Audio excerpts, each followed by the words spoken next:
Right. It's exactly 5 minutes past 4 or 5 minutes past 16, 24-hour clock. For those that have managed to keep time, we really appreciate. Time is really a big challenge, especially on the African continent. But we appreciate those that have managed to keep on schedule. We really appreciate. So you're all most welcome to today's session. This session is proudly brought to you by the Sustainability Solution Series, and it's hosted by the Sustainability Hub Uganda, an initiative of Green Narratives Uganda. And at Green Narratives Uganda, someone may be wondering, what do they exactly do? The main focus is the bridging the green information gap by sharing exclusive, actionable, and community-driven content. And with today, we are spotlighting, which is one of Uganda's most promising sectors, which is tourism. It's the main reason why we are here. You're all most welcome. Once again, I need to emphasize that you're all most welcome. And speaking to you is I'm Bonita 𝗧cie𝗶𝗶, and I'm honored to be your moderator for today's session. Personally, I wear a couple of hats in the sustainability and tourism space. I'm a director at Travel Tours Uganda, where we promote responsible and regenerative tourism experiences. And then I also serve as a program coordinator at 𝗧cie𝗶𝗶𝗶 Organization, an NGO driving conservation and community-centered climate action in Uganda. Personally, I'm deeply passionate about using storytelling, policy, and innovation to green the tourism sector. So today's conversation hits straight home. It speaks to me personally. So yeah, I'm glad to have you all on board. Um, Probably as the green initiative team, try to reach out as many people as possible, and then the conversation can get as many numbers as possible. Um, for starters, to set the tone for this today's conversation, you get to see Uganda. For those of you that are informed well enough, and I'm pretty sure most of you, as you are, Uganda has been called the Pearl of Africa. We sit right in the heart of Africa, and of course, it's for a good reason. From look at our natural resources, look at the gorilla trekking in Windy to the mighty River Nile, and our vibrant cultures and cuisines. Of course, we can't take that away. But then at the end of the day, we're asking ourselves today, as a top tourism destination, we're asking ourselves, how do we balance the tourism growth with sustainability? How do we build the systems that benefit nature, businesses, and the people around us? And that's why we are here today. We shall be unpacking all this together with a lineup of amazing speakers that we have on board. And yeah, and we believe these speakers are the ones who breathe all this work that is into sustainability, tourism, all in one. And kicking off our discussion today, this evening, we are going to have Dr. Rusoke Taddeo, who is already on the call, and he really kept time. I think he was among the first people that joined us. Deo, we appreciate for that effort. And they will be taking us through to help us understand, as an adjacent professor and sustainability expert at Africa One Consult Group. He will help us understand or share some of the insights into how does the Uganda tourism and hospitality sectors, how can they move from just ambition to now action into adopting some of these sustainable practices. So Dale, you're most welcome to present to us. You're welcome. Probably you can just first introduce yourself, and then you can dive into the discussion straight up. Dale, you're most welcome. Yes, thank you so much, Bonita 𝗧cie𝗶𝗶𝗶, and for moderating today's talk. And I'm particularly privileged to share the same space with some of my colleagues. I see Dr. Celestine Katongole from Makerere University, and other colleagues on call. I'm really grateful to be part of this. And I was also worried that we could take longer waiting for other colleagues to join because I have another presentation tomorrow, and I've not prepared so much. Then we just had some other discussions and engagements with Moon University online. So it has been a busy day. And I was contemplating if I should drop off or if I should remain. But I said now that I confirmed I should remain. Otherwise, there are a lot of things, and we really need to keep time when it comes to the issue of respecting time. So as part of the sustainable practices, I think timekeeping maybe is also a sustainability practice that we should adopt. Otherwise, I'm very grateful for the introduction. My name is Taddeo Rusoke. I'm a Ugandan conservation scientist and a tourism practitioner, the founder of Inside Africa Safaris. Inside Africa Safaris is a group member of the Africa One Consult, where we have the Africa One Consult as a research consulting company and the Center for Sustainability Studies in Eastern Africa. But apart from the private work which I support, I am an academic with about 15 years of experience working with universities in Uganda, South Africa, Indonesia, and Europe.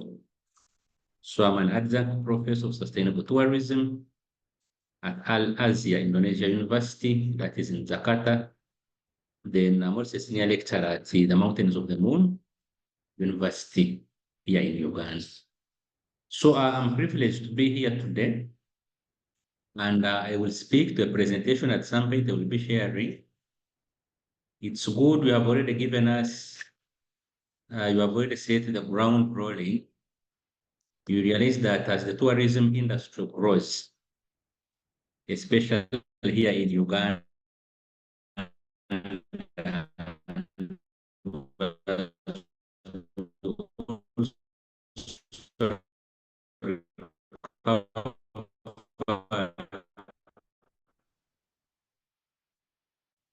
from the causes that are coming with the issues and issues of sustainable tourism.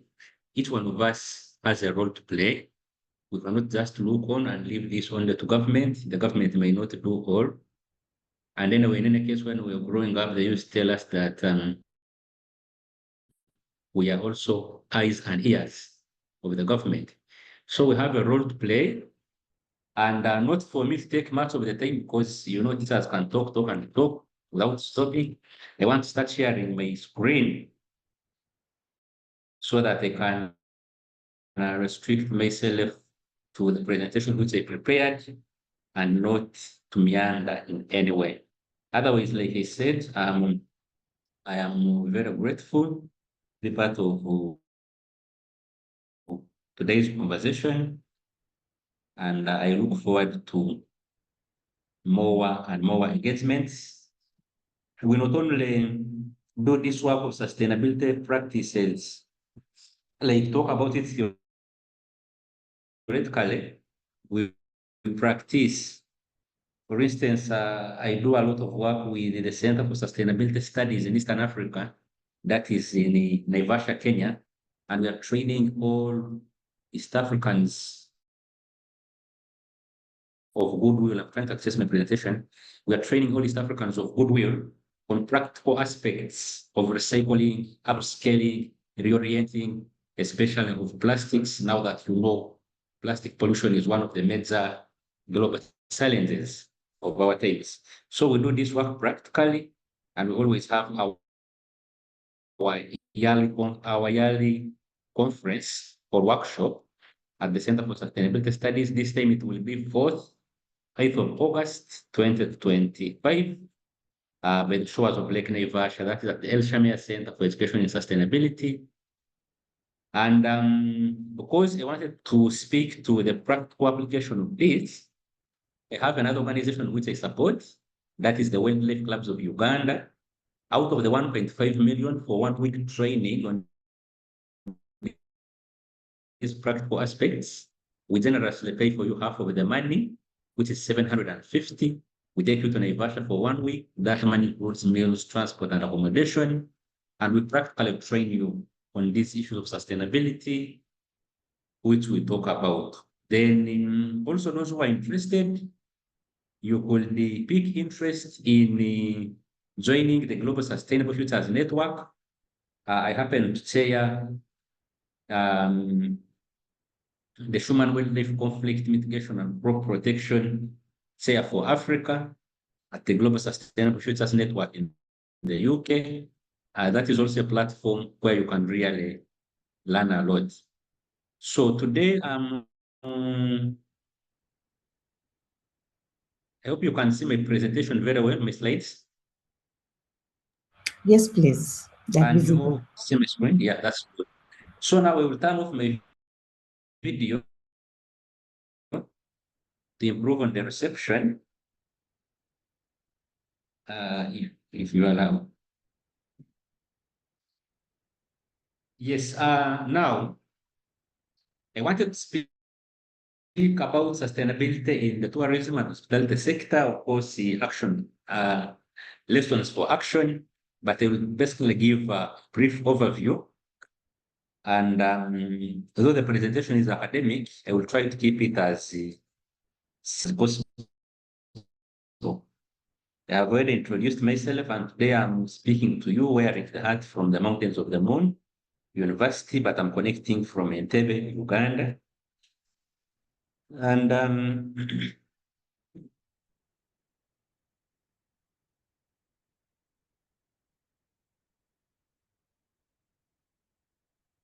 yes, and basically, those who could be new to the sector, I just came up with a brief overview of the hospitality industry so that we understand where we are coming from and where we are going.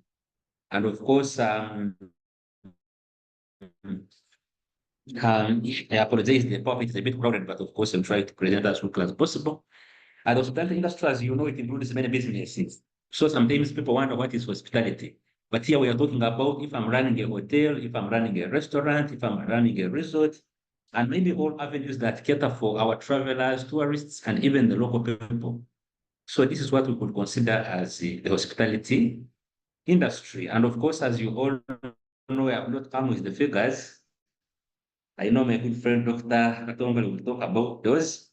The hospitality sector, which you cannot easily demarry from tourism, it is one of the biggest contributors to the economic and the social strata of our people, including the local communities, who most cases are the host communities for our tourism and hospitality industry. Of course, several people are employed within this sector, and I was trying to take from the Cambridge Institute for Sustainability Leadership, and I found that globally, when you look at the tourism sector alone, it contributes about 5% of the global greenhouse gas emissions. And this figure is expected to increase by almost 130% by 2035. So this is something to worry about, because all of you will be very much happy to take a flight, but how much does an aeroplane emit in terms of greenhouse gases? So what are some of those sustainable modes of transportation? So what are some of those sustainable modes of transportation which we can adopt? Or even improving on the other means of transport so that we reduce on our footprint. So as you can see, because we continue to travel, tourism continues to emit up to those greenhouse gases. And we are saying in the long run, if nothing is done, if we don't take action, then the future is not good. Then the tourism industry, of course, as you know, like I mentioned, it is one of the global contributors. It's one of the global contributors to our economic development. Like I had mentioned, when it comes to where are we going to incorporate sustainability aspects or practices, we will have to do this in accommodation. We'll have to do this with the transport means. We will have to adopt these practices in our entertainment industry, even in the food that we eat, as we shall be seeing, and also all the other leisure activities. Is whatever that we indulge in as tourists, as Ugandans, as any other person, sustainable in a way. This is key for us to look at. And like I said, because the tourism and hospitality sector, they are very dynamic, issues of sustainability are also dynamic in a way. What may apply in one context may not apply in the other. But however, there are opportunities, the opportunities which are being presented by trends in regard to changing technology and also in ways how people choose to travel as individuals, and also other choices which one can decide to adopt. So with the dynamic industry, of course, there are challenges as well at play. And today we'll be looking at how can we address some of these challenges in terms of adopting the green practices, in terms of adopting the sustainability practices, and all those choices that aim at reducing our carbon footprint. So, like I said, the presentation is for you to follow, but I'm trying to highlight a few things quickly. What are the key sectors of the tourism industry? Before we talk about the sustainability, I had mentioned about accommodation. We all know these slides will be presented after the presentation. Then we have the transport system. We have the food and beverage. We have the different attractions. So when we are talking about sustainable practices, we shall also look at the sustainable destination management. People who are managing our destinations, what is it that they can do to keep our places clean, safe from issues to deal with the pollution, issues to deal with the proper waste disposal, issues to deal with the scaling up all the different sustainable practices that they could put their hands on. So this is key. Then we shall also look at the role of the tour operations and travel agencies, and how these also can come up with how they can adopt some sustainable practices. That we are saying all the sectors, right from entertainment to recreation, to who is planning your trip, to the destination which you are visiting, to the mode of transport which you are using, the type of food that you're going to eat, then to the style of the accommodation that you're going to stay, we can adopt a sustainability practice in regard to the 3 E's. Then some of the practices, sometimes people can implement these consciously or unconsciously. So it depends on what one is involved in. You realize that the different types of tourism may require different sustainability practices. And I just wanted also to highlight, with giving the background, for instance, when we are looking at the leisure tourism, and of course, as the most common form of tourism, where people travel for relaxation, enjoyment, and exploration of new places, what are these sustainable practices that they can implement? What are these sustainable practices that can be implemented at the destination, the different destinations which these people are visiting? Then business tourism, and like I said, I've seen, of course, very many Ugandans now going to China, doing some shopping, but we are saying some of these means of transportation could increase on our carbon footprint. Then cultural tourism, ecotourism, adventure tourism, and of course, travel for medical tourism. How can we make these sustainable? What contribution can we make in regard to different tourism practices? So I try to highlight for you here that sustainable travel, of course, is essential for tourism and hospitality. And of course, when we practice sustainable travel, you realize that our industry will be able to thrive. We shall receive more eco-conscious travelers. And he quoted something small that, in essence, travel, of course, is the driving force behind tourism, and the hospitality industry thrives on serving the needs of travelers. So definitely we will not avoid travel. Without travel, there will be no demand. for the experiences and services that tourism and hospitality provide. And well, I picked this from one of my quotes of 2024, and I'm trying to encourage all of us who are listening in that we can make travel and hospitality sustainable. Now, when we are looking at describing the impact of course, using sustainable practices on a global scale, you try to highlight the three E's. But the three E's, of course, they are all encompassing, and they feed into the different sustainable development goals. And you all agree with me that for when we practice, when we put in place one, when we implement one sustainable practice, it supports the other. But for me, I would want us to look at the sustainable practices in terms of reducing on climate change. When we reduce on the effects of climate change, we are protecting our environment. When we are protecting our environment, we'll also look at another sustainable practice, which is animal welfare.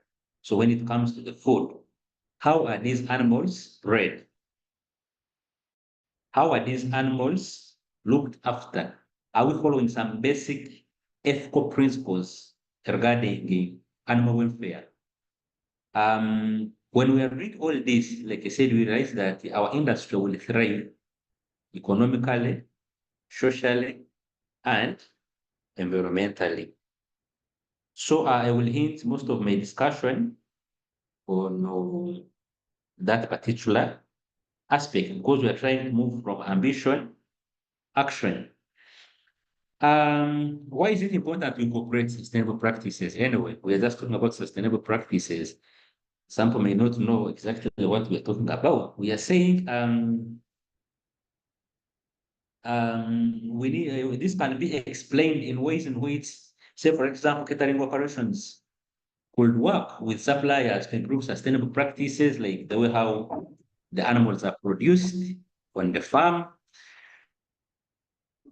Then here you could think about some of the aspects like agroecology and many others. I know there is Q&A, will expand on some of these. Then we can ask our suppliers to reduce on the packaging. Okay, for instance, the evolution of the plastic bags is something of recent, maybe in the early 90s. But previously, people would package in sustainable ways. Then, why is it important to incorporate sustainable practices? We can use returnable or recyclable packaging. It is very important. Then,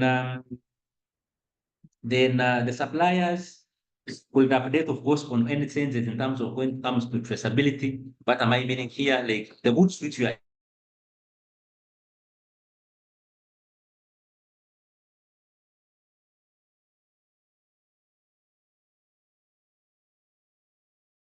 will be lagging behind.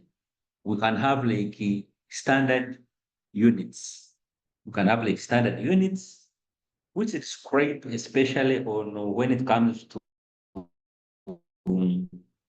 the labeling, to know how some of these products have been processed, packaged in a way that when you are doing some sort of standardization, you also reduce on the wastage. Then you can involve yourselves in reading more about like circular economy, circularity, and others. Then if there are hotels, can these hotels or rest or other accommodation facilities adopt efficient energy appliances? Can they uptake the use of low emission alternatives, as we shall be seeing very soon, so that we reduce on our carbon footprint? We remain in business, but we are not affecting our environment. Then it is good. Now we are all online. We are using online communication, and this is a very good practice. I need to uphold the green narratives. We have, unless if you guys have printed from your side, I have just my presentation on the computer and we're talking about it. So, but if everyone decided to print the 21 slides and maybe 1 million people print, how much of this in terms of the paper demand if we are not using recyclable paper will we require, or will we require to replace what we have used in print? So you realize that when we do things sustainably, we promote positive images for our businesses and green businesses. Our businesses become more responsible. Then sometimes, actually, not even sometimes, it becomes even very easy to market your products, promote your products, and of course to attract customers who may say who are like eco-conscious, or those who are interested in taking foods which are sourced from farms that are practicing some of the sustainability practices. Then, of course, this will increase on our business turnovers. Then we could be most preferred. Most of you would prefer maybe to stay in an eco lodge than an ordinary lodge. Then we have an advantage when it comes to trading as compared to those who are not practicing any in a sustainable way. Then also our cost of production becomes cheaper, and we shall be seeing how. Because sometimes we are producing using locally available raw materials. Now, who will help us promote sustainable practices in the hospitality and tourism industry? It's good that I'm speaking to a community whereby we have two operators, we have two agents. We need to see social scientists, the center stage. The media will come very helpful. Of course, ourselves at household level. Then, of course, people operating canteens when it comes to issues of packaging and others, the restaurant owners, the hotels, the tour operators, the agents, and any other person. But for me, I pose a question, us who are listening in today, after we have gone through today's sustainability webinar, what role can you play as a tourism or hospitality student or an enthusiast in promoting sustainable practices within our sector? Now, sustainability shouldn't just be a buzzword, because when we produce sustainably, we can protect our shared planet. Then, when it comes now to the environmental sustainability, like I said, you realize that here, what do we need to talk about environmental sustainability? We need to harness the resources in a more sustainable way by looking at adopting renewable practices. Okay. Then we can avoid use of some of these non-renewable energy options. And of course, when we reduce a business's impact on the environment, it means we are cutting on energy waste, which is very key. We can adopt solar. Then, of course, we are moving towards zero waste. I like challenging people in a way that at your home, even you who are listening in, how many of you sort waste at household level? But most of us will find that we'll get the banana peelings, we mix them together with the plastics, with the other plastic from milk pints, and we are all putting it out on your door gate, on your gate, for maybe for the cleaners to come and collect. And this is what ends up in the landfills. So for us who are here in Entebbe, we are having a very big challenge after the collapse of 𝗧cie around Uganda. The dumping started. Yesterday I was passing by and I saw a good number of crested cranes feasting on this garbage in the landfill. But is this the sustainable Uganda that we want to see? At the end of the day, you will know the different effects that will come with the seepage of some of these decomposing matter into the lake, and now we are affecting the fragile ecosystem. So meaning our endangered grey-prone cranes will even become more susceptible despite them being a national bird, which is highly endangered. So when we practice sustainable practices, environmental, we reduce on wastewater, then we can also manage emissions. Now, I was talking about the other aspect, the other one, environmental sustainability. Now, the issue of animal welfare. Animal welfare as a sustainable practice in hospitality and tourism industry. If I was allowed to ask you, how many of you don't eat chicken? maybe the hands will be very few. But we are saying, yes, we are producing this chicken, but are we producing it in a sustainable way? So animal welfare, of course, is increasingly recognized as an essential aspect of sustainability in the hotel and hospitality industry. And we are saying some travelers have become more conscious of the ethical and environmental issues surrounding some of the productions, especially when it comes to meat and other animal products, poultry, et al. So it is important for us to ensure that most of you actually, I don't know what Dr. Celestine will tell you, but most of you, when you are moving around Kampala restaurants, you will ask, is it this local Uganda chicken or it is the broilers of 3 or 4 weeks? Hmm? So some people are becoming eco-conscious. We are receiving eco-conscious guests. People will want to know, have the animals been produced in cages, the birds have been produced in cages, or they have been produced by free ranging. Okay, all these are some of the things we can think about and implement for purposes of protecting our shared planet and the other resources. Then this is still about animal welfare. Like I said, we can look at free ranging versus farm assured production. Then I want to briefly at the sustainability practice, and we're saying ethical standards are linked, of course, to biodiversity management. It means that when we produce ethically, maybe if I bring a very small example here, I think you have been seeing some videos online which show how they are trying to increase on the size of the chicken thighs by pumping in chemicals which are very dangerous to your lives. And me, I'm very lucky I don't eat chicken. But for you who know if you're eating chicken anyhow from anywhere, that's a different story. But now some are producing unethically.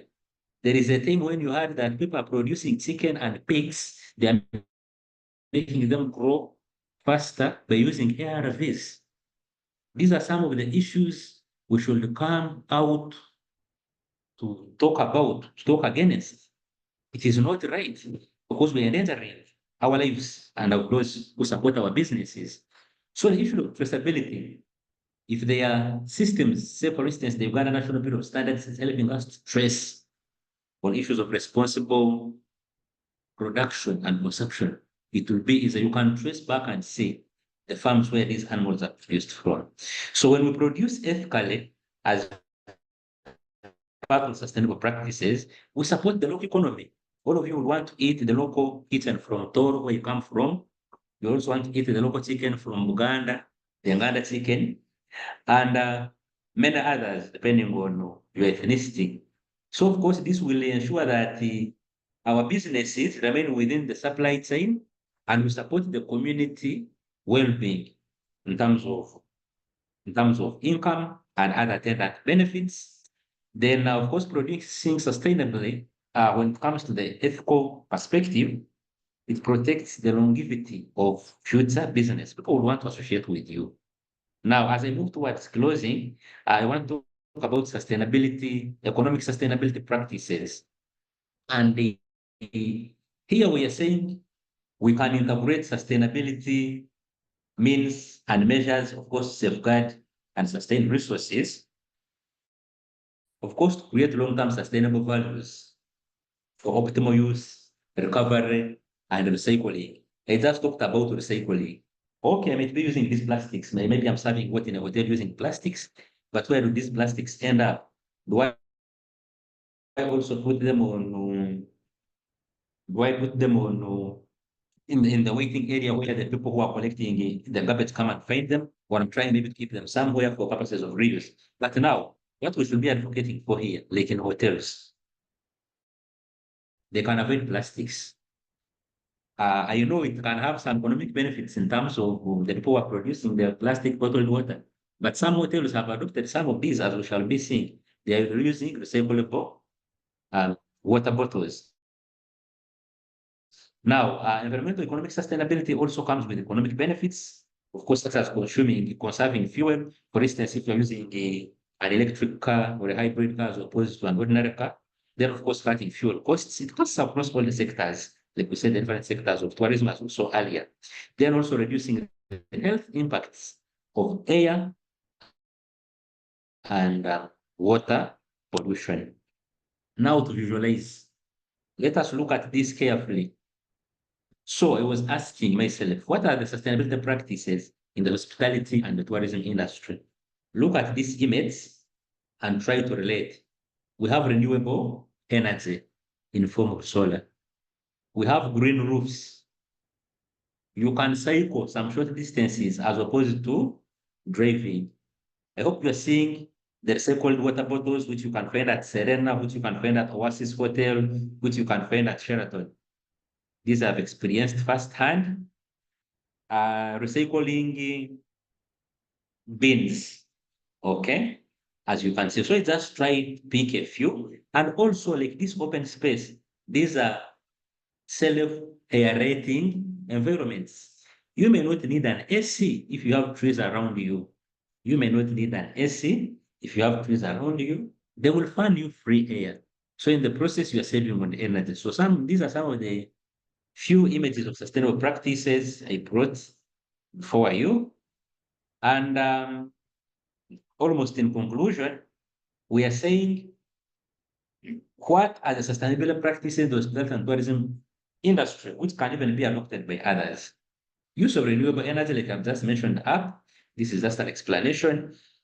Use of energy saving technologies, using low flow fixtures in the different areas where you use a lot of water, kitchens, showers.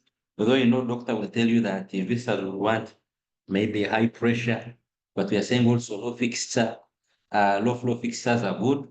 Then we are having the aspect of grey water recycling, whereby the water which is collected from sinks and showers, this can be reused in watering your gardens, can be used in landscaping. We have seen some new designs of toilets whereby the water which you wash in your hands is the very water used for flushing. So this is what we're calling grey water recycling.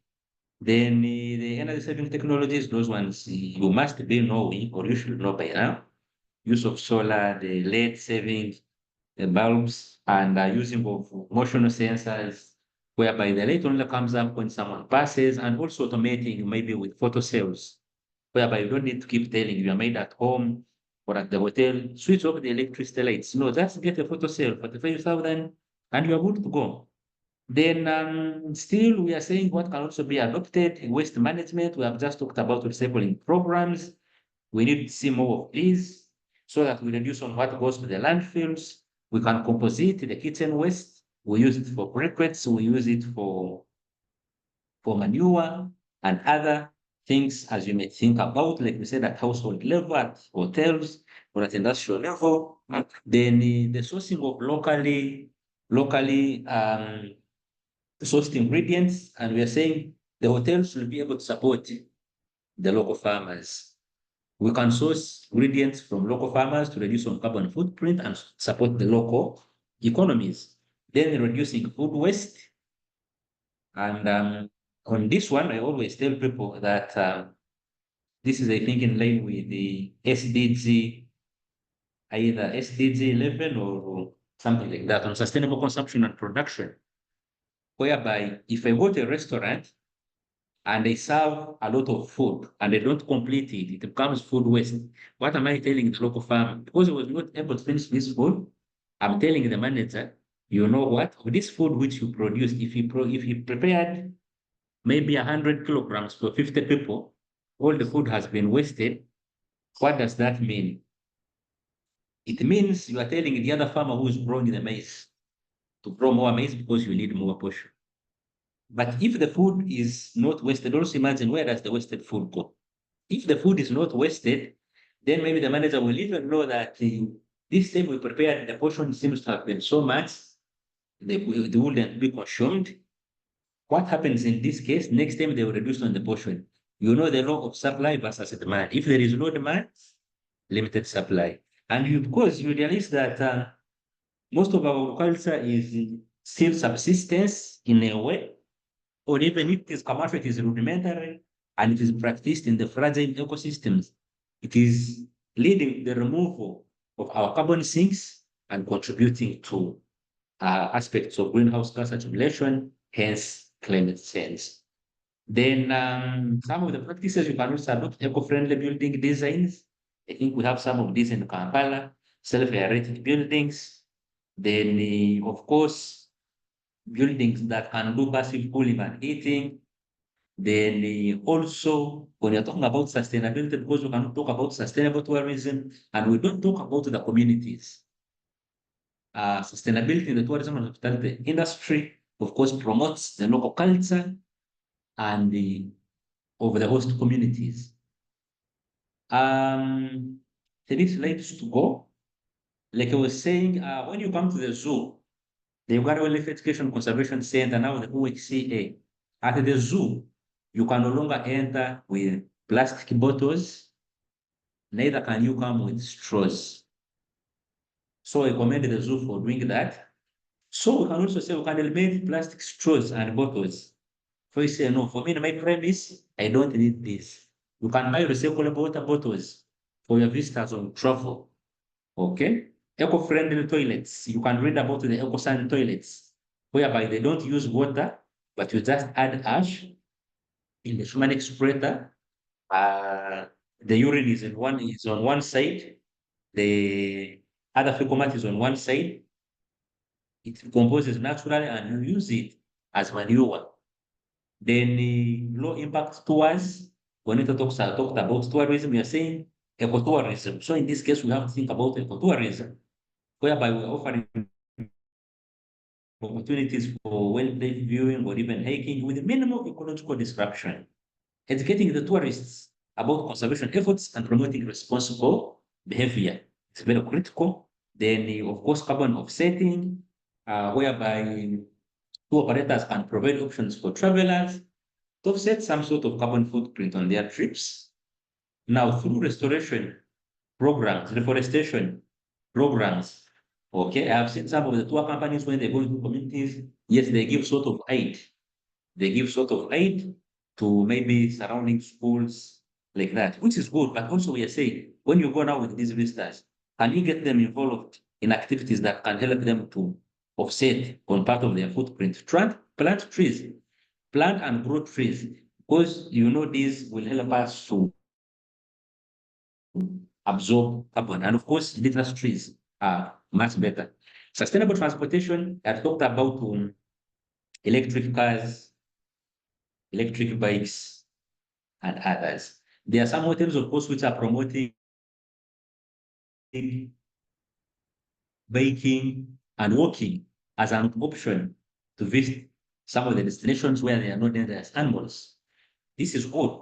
It is a good practice. Then certification, this could be another topic for another day, but we are saying also eco labels to know that this has been produced sustainably. Most of this work is being done by the Forest Stewardship Council and others. So if you certify your products, like my coffee has been produced organically, no chemicals,